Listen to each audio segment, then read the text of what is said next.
मेरे दफ्तर में 4 चपरासी थे। उनमें एक का नाम गरीब था। बहुत ही सीधा, बड़ा आज्ञाकारी, अपने काम में चौकस रहने वाला, घुड़कियां खाकर चुप रह जाने वाला, यथा नाम तथा गुण, गरीब मनुष्य था। मुझे इस दफ्तर में आए साल भर हो गया था, मगर मैंने उसे एक दिन के लिए भी गैर हाजिर नहीं पाया था। मैं उसे 9 बजे दफ्तर में अपनी दरी पर बैठे हुए देखने का ऐसा आदी हो गया था मानो वो भी इस इमारत का कोई अंग है। इतना सरल है कि किसी की बात टालना जानता ही न था। एक चपरासी मुसलमान था, उससे सारा दफ्तर डरता था। मालूम नहीं क्यों, मुझे तो इसका कारण सिवाय उसकी बड़ी बड़ी बातों के और कुछ नहीं मालूम होता। उसके कथनानुसार उसके चचेरे भाई रामपुर रियासत में कोतवाल थे। उसे सर्वसम्मति ने काजी साहब की उपाधि दे रखी थी। शेष तो महाशय जाति के ब्राह्मण थे। उनके आशीर्वाद का मूल्य उनके काम से कहीं अधिक था। ये तीनों कामचोर, गुस्ताख और आलसी थे। कोई छोटा सा भी काम करने को कहिए तो बिना नाक भौं सिकोड़े न करते थे। क्लर्कों को तो कुछ समझते ही न थे, केवल बड़े बाबू से कुछ डरते। यद्यपि कभी कभी उनसे भी बेअदबी कर बैठते थे, मगर इन सब दुर्गुणों के होते हुए भी दफ्तर में किसी की मिट्टी इतनी खराब नहीं थी जितनी बेचारे गरीब। तरक्की का अवसर आता तो ये तीनों नंबर मार ले जाते। गरीब को कोई पूछता भी न था, और सब 10-10 रुपए पाते थे, पर बेचारा गरीब 7 पर ही पड़ा हुआ था। सुबह से शाम तक उसके पैर एक क्षण के लिए भी नहीं टिकते थे। यहां तक कि तीनों चपरासी भी उस पर क्रोध जताते और ऊपर की आमदनी में उसे कोई भाग न देते। इस पर भी दफ्तर के सब कर्मचारी से लेकर बड़े बाबू तक उससे चिढ़ते थे। उसको कितनी ही बार जुर्माना हो चुका था और डांट फटकार तो नित्य का व्यवहार था। इसका रहस्य मेरी समझ में कुछ नहीं आता था। मुझे उस पर दया आती और अपने बर्ताव से मैं ये दिखाना चाहता था कि उसका आदर मेरी दृष्टि में अन्य तीनों चपरासियों से कम नहीं है। यहां तक कि कई बार मैं उसके पीछे कर्मचारियों से लड़ भी चुका था। एक दिन बड़े बाबू ने गरीब से अपनी मेज साफ करने को कहा। वो तुरंत मेज साफ करने लगा। देव योग से झाड़न का झटका लगा तो दावात उलट गई और रोशनाई मेज पर फैल गई। बड़े बाबू ये देखते ही जामे से बाहर हो गए। उसके दोनों कान पकड़कर खूब बैठे और भारतवर्ष की सभी प्रचलित भाषाओं से दुर्वचन चुन चुनकर उसे सुनाने लगे। बेचारा गरीब आंखों में आंसू भरे चुपचाप मूर्तिवत सुनता था, मानो उसने कोई हत्या कर डाली हो। मुझे बड़े बाबू का जरा सी बात पर इतना भयंकर रौद्र रूप धारण करना बुरा मालूम हुआ। यदि किसी दूसरे चपरासी ने उससे भी बड़ा अपराध किया होता तो भी उस पर इतना कठोर वज्र प्रहार ना होता। मैंने अंग्रेजी में कहा, बाबू साहब ये अन्याय कर रहे हैं। उसने जानबूझकर तो रोशनाई गिराई नहीं। इसका इतना कड़ा दंड देना अनौचित्य की पराकाष्ठा है। बाबूजी ने नम्रता से कहा, आप इसे जानते नहीं हैं, ये बड़ा दुष्ट है। मैं तो इसकी कोई दुष्टता नहीं देखता। आप अभी इसे जाने नहीं, ये बड़ा पाजी है। इसके घर में 2 हलों की खेती होती है, हजारों का लेन देन करता है, कई भैंसें लगती है। इन बातों का इसे घमंड है। घर की दशा ऐसी ही होती तो आपके यहां चपरासीगिरी क्यों करता? बड़े बाबू ने गंभीर भाव से कहा, विश्वास मानिए बड़ा पौड़ा आदमी है और बला का मक्खी चूस है। यदि ऐसा ही हो तो भी कोई अपराध नहीं है। अभी आप यहाँ कुछ दिन और रहिए तो आपको मालूम हो जाएगा कि ये कितना कमीना आदमी है। एक दूसरे महाशय बोल उठे, भाई साहब इसके घर मनो दूध होता है, मनो ज्वार, चना, मटर होती है, लेकिन इसकी कभी इतनी हिम्मत नहीं होती कि थोड़ा सा दफ्तर वालों को भी दे दे।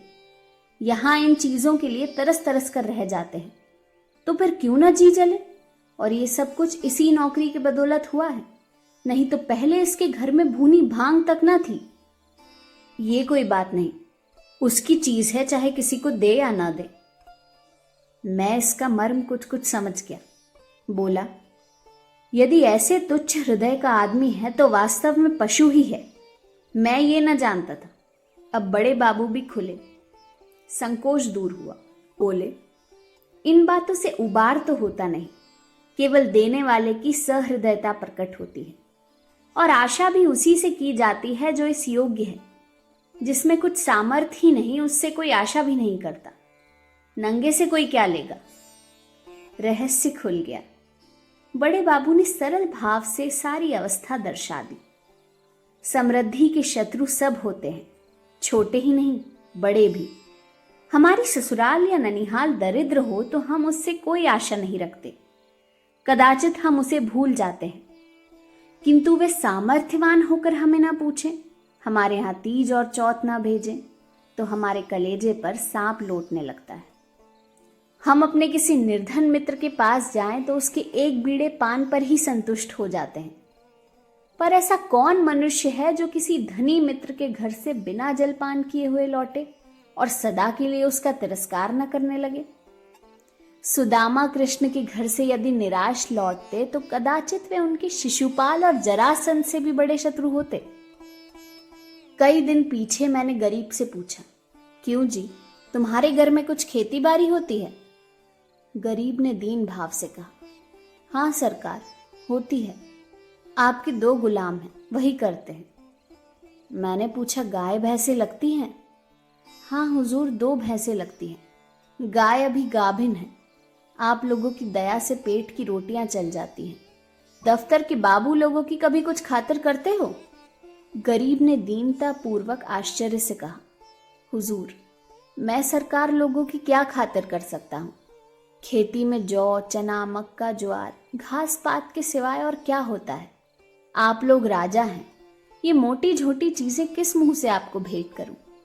जी डरता है कि कहीं कोई डांट ना बैठे कि टके की आदमी की इतनी बड़ी मजाल।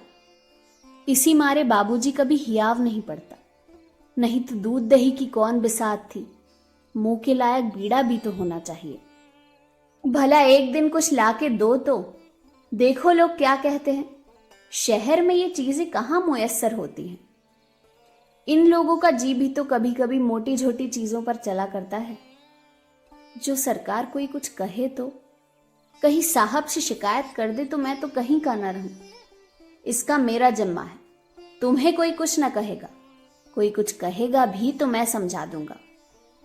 हुजूर, आजकल तो मटर की फसल है और कोल्हू भी खड़े हो गए।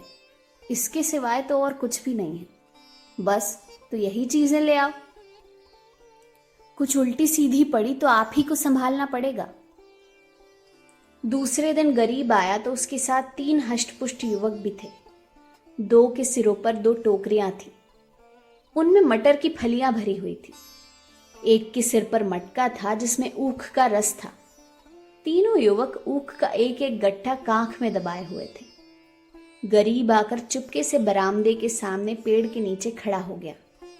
दफ्तर में उसे आने का साहस नहीं होता था, मानो कोई अपराधी है।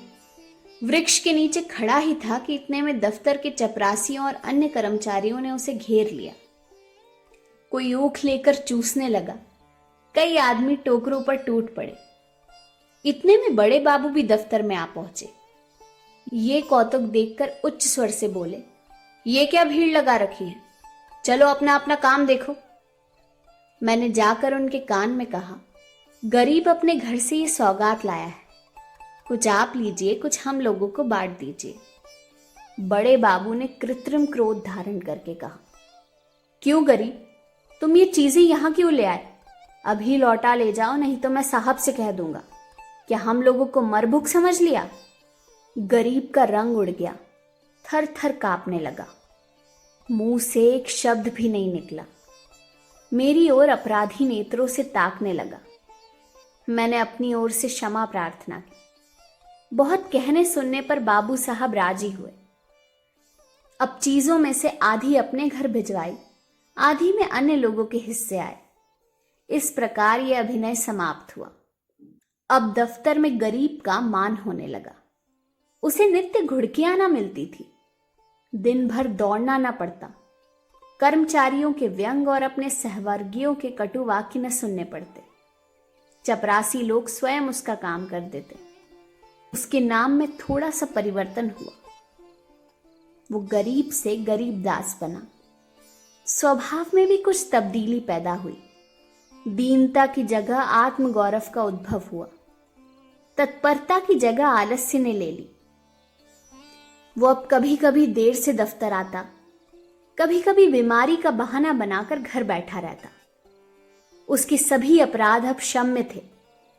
उसे अपनी प्रतिष्ठा का गुर हाथ लग गया था। वो अब 10वें 5वें दिन दूध दही आदि लाकर बड़े बाबू को भेंट किया करता। वो देवता को संतुष्ट करना सीख गया। सरलता के बदले अब उसमें कायापन आ गया। एक रोज बड़े बाबू ने उसे सरकारी फार्मों का पार्सल छुड़ाने के लिए स्टेशन भेजा। कई बड़े बड़े पुलिंदे थे, ठेले पर आए। गरीब ने ठेले वालों से 12 आना मजदूरी तय की थी। जब कागज दफ्तर में पहुंच गए तो उसने बाबू से 12 आने पैसे ठेले वाले को देने के लिए वसूल किए। लेकिन दफ्तर से कुछ दूर जाकर उसकी नीयत बदल गई। अपनी दस्तूरी मांगने लगा। ठेले वाला राजी न हुआ। इस पर गरीब ने बिगड़कर सब पैसे जेब में रख लिए और धमका कर बोला, अब एक फूटी कौड़ी न दूंगा, जाओ जहां चाहो फरियाद करो, देखें हमारा क्या बना लेते हो। ठेले वाले ने जब देखा कि भेंट न देने से जमा ही गायब हुई जाती है तो रोध होकर 4 आने पैसे देने को राजी हुआ। गरीब ने अठन्नी उसके हवाले की और 12 आने की रसीद लिखवाकर उसके अंगूठे का निशान लगवा लिया और रसीद दफ्तर में दाखिल हो गई। ये कौतूहल देखकर मैं दंग रह गया। ये वही गरीब है जो कई महीने पहले सत्यता और दीनता की मूर्ति था, जिसे कभी अन्य चपरासियों से भी अपने हिस्से की रकम मांगने का साहस न होता। दूसरों को खिलाना भी न जानता था, खाने का जिक्र ही क्या। मुझे ये स्वभावांतर देखकर अत्यंत खेद हुआ। इसका उत्तरदायित्व किसके सिर था? मेरे सिर। मैंने उसे धूर्तता का पहला पाठ पढ़ाया था। मेरे चित्त में प्रश्न उठा, इस कायापन से जो दूसरों का गला दबाता है, वो भोलापन क्या बुरा था जो दूसरों का अन्याय सह लेता था।